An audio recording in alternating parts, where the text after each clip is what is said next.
இப்படியே போய்கிட்டு இருந்ததுன்னா, கண்டிப்பா வந்து நியூக்ளியர் வெப்பன் அதாவது அணு ஆயுத போரா மாறிரும் அப்படின்னு தெரிஞ்சுக்கிட்டு டொனால்ட் ட்ரம்ப் வந்து ஒரு அறிக்கை விட்டிருக்காரு.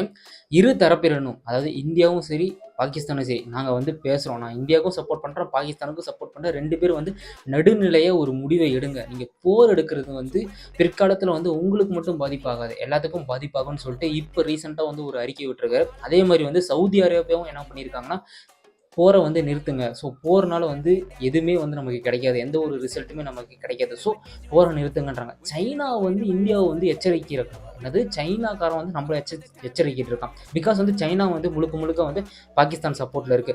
ஸோ அந்த மாதிரி இந்தியாவுக்கும் பாகிஸ்தானுக்கும் உள்ள நிலைமை என்னன்னு கேட்டிங்கன்னா, இப்போ வரைக்குமே வந்து சுமூகமா போயிட்டு இருக்கு. பட் நைட்டு தான் தெரியும். நைட் நேரத்தில் அவன் எங்கேருந்து எங்கே இது ஊரான்னு தெரியல. பட் நம்ம இந்தியன் மிலிட்ரி வந்து பக்காவாக இருக்குது. எல்லாமே வந்து சேஃபோட தான் இருக்கும்.